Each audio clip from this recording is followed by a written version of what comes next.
Hero విశాల్కి ఏమైంది? ప్రస్తుతం కోలీవుడ్ అంతా ఇదే టాపిక్ మాట్లాడుకుంటున్నారు. విశాల్ అనగానే మనకు చాలా ఫిట్‌గా కనిపించే మనిషి గుర్తొస్తాడు. 6 ప్యాక్ కావచ్చు, 8 ప్యాక్ కూడా చేసిన సందర్భాలున్నాయి. ఆయన సినిమాల్లో ఆయన స్టంట్స్ అన్నీ సొంతంగా చేస్తాడు. డూపులు ఎట్టి పరిస్థితుల్లో వాడు. డూపుకి దెబ్బ తగిలితే అతను మనిషి కాదా అని చెప్పేటువంటి ఒక నైజం విశాల్‌ది. సో ఎప్పుడు చూసినా చాలా ఫిట్‌గా కనిపిస్తూ ఉంటాడు. సాలిడ్‌గా ఉంటాడు.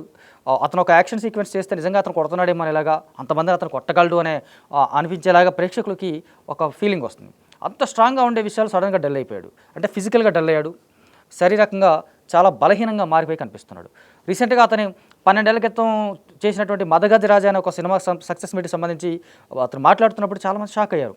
అతను మాట్లాడుతుంటే మైక్ షేక్ అవుతోంది, ఫేస్ ఒక రకంగా అయిపోయింది, అతని ఫేస్లో గ్లో లేదు, ఎలాంటి ఒక హెల్దీ పర్సన్ లాగా అతను ఎట్టి పరిస్థితుల్లో కనిపించలేదు. చాలా తీవ్రమైనటువంటి ఏదో ఆరోగ్య సమస్యతో బాధపడుతున్నాడేమో, అనారోగ్య సమస్యతో బాధపడుతున్నాడేమో అనిపించేలాగా ఆ రోజు కనిపించింది. కాకపోతే దాన్ని కవర్ చేయడానికా లేదా నిజంగానే ఏం కాలేదా అవన్నీ పక్కన పెడితే, అంత ఫిట్గా ఉండే మనిషి హ్యాండ్ అంత షేక్ అవుతుందంటే కూడా ఎవరు నమ్మలేదు వాళ్ళు ఏమీ చెప్పినా. ఆ తర్వాత అతను బాగానే ఉన్నాను నేనని చెప్పేసి చెప్పడం, 2 రోజుల తర్వాత అతను బాగా మళ్ళీ జనంలోకి రావడం, నాకేం అవ్వలేదు, ఏదో చిన్న ప్రాబ్లం అని చెప్పేసి తప్పించుకున్నారు. తప్పించుకోవడం మీన్స్ నాకేం అవ్వలేదని చెప్పేసి అటు ఫ్యాన్స్ని కన్విన్స్ చేశారు, ఆడియన్స్ కూడా కన్విన్స్ చేసే ప్రయత్నం చేశారు. జస్ట్ రీసెంట్గా కూడా తమిళనాడులో ఒక ప్రాంతంలో జరిగినటువంటి ట్రాన్స్జెండర్స్ అందాల పోటీలకి ఈయన గెస్ట్గా వెళ్ళాడు. ఆ గెస్ట్గా వెళ్ళిన అతను వేదిక మీద ఉండగానే కళ్ళు తిరిగిపోయి కింద పడిపోయాడు. ఇది చాలామంది ఊహించలేదు. అంటే విశాల్ అంటే మనకి ఎంత ఫిట్గా ఉంటాడో మనిషి గుర్తొచ్చే మనిషి ఇలాగా కళ్ళు తిరిగిపోయి స్టేజ్ మీదనే పడిపోయాడు అంటే ఖచ్చితంగా కొంచెం ఆందోళనగానే అనిపించింది చాలామందికి. వెంటనే అతని హాస్పిటల్కి తీసుకెళ్ళిపోయారు. హాస్పిటల్ నుంచి అతను ఇంటికి వెళ్ళిపోయారు. కారణం ఏంటి కళ్ళు తిరిగి పడిపోవడానికంటే మధ్యాహ్నం భోజనం చేయలేదంట. ఇదే అతని పిఆర్ టీం చెప్పినటువంటి మాట. ఒక్క పూట భోజనం చేయకపోతే కళ్ళు తిరిగి వేదిక మీదే పడిపోతారా? నిజానికి అట్లా అనుకుంటే అంటే వాళ్ళు మెయింటైన్ చేసే డైట్స్ కావచ్చు, ఆ ఫిట్నెస్ కావచ్చు, వీటికి సంబంధించి చూసుకుంటే ఒక పూట ఫుడ్ స్కిప్ చేసినప్పటికి కూడా మధ్యలో చిరుతిళ్ళు, రకరకాల డ్రై ఫ్రూట్స్ ఇలాంటివి వాడుతూ ఉంటారు. అవి వాడటం లేదా లేకపోతే దానికి సంబంధించి ఇంకేమైనా ఇష్యూ ఉందో తెలియదు. కానీ అతను మరోసారి కింద పడిపోవడం మాత్రం చాలా పెద్ద టాపిక్గా మారిపోయింది. కోలీవుడ్లో ఇతనికి ఏమైంది, అసలు విశాల్కి ఏమైంది అనేది చాలా బాగా మాట్లాడుకుంటున్నారు. అంటే ఆ కొన్నాళ్ళుగా అతని నుంచి సినిమాలు కూడా పెద్దగా రావట్లేదు, సినిమాలకు సంబంధించినటువంటి అప్డేట్స్ కూడా లేవు, పూర్తిగా ఇంటికే పరిమితమైనట్టు కనిపిస్తూ ఉన్నాడు. అలాంటి విషయాలు ఇలా బ్యాక్ టు బ్యాక్ పబ్లిక్లో, అది కూడా పబ్లిక్లో అవడం వల్ల ఇది కొంచెం ఎక్కువగా ఎక్స్పోజ్ అవుతా ఉంది.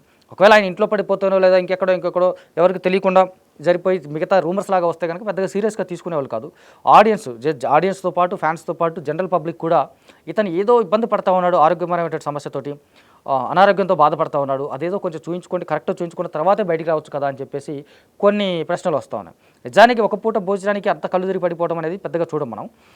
కాకపోతే వాళ్ళు మెయింటైన్ చేసే డైట్ ఏంటనేది కూడా మనకి తెలియదు కాబట్టి దాన్ని కూడా అంత ఈజీగా కామెంట్ చేయడానికి లేదు. ఒక పూట భోజనం అయితే పడిపోవచ్చు, ఆస్కారం ఉంది. కాకపోతే విశాల్ లాంటి ఫిట్నెస్ ఫ్రీక్ ఉన్నటువంటి పర్సన్ ఇలాగా అంత డల్గా అయిపోయి పడిపోవడం అనేది కొంత ఆశ్చర్యంగానే ఉంది. మరి అసలు విశాల్కి ఏమైంది అనేది మాత్రం ఎవరికి తెలియడం లేదు. తెలిసేలాగా అతని పిఆర్ టీం కూడా మాట్లాడడం లేదు. అట్ ద సేమ్ టైం వాళ్ళ పిఆర్ టీం మాట్లాడే దాంట్లో కూడా పెద్దగా క్లారిటీ కనిపించడం లేదు. ఆ స్పష్టత కూడా ఇవ్వలేకపోతున్నారు. అంటే మరి ఏమైంది అనేది తర్వాత సంగతి. కానీ ఏమన్నా అవ్వచ్చు కాక ఏం అవ్వకూడదని మనం కోరుకుందాం. ఏదైనా అయితే కనుక చాలా వీలైనంత త్వరగా అతను ఆరోగ్యం కుదిరిపడాలని, కొంచెం హ్యాపీగా ఉండాలని, మళ్ళీ తిరిగి మునుపటి విషయాల్లాగా రాక్ సాలిడ్గా సినిమాలో తనదైనటువంటి యాక్షన్ సీన్స్తో ఆడియన్స్ని అలరించాలని కోరుకుందాం.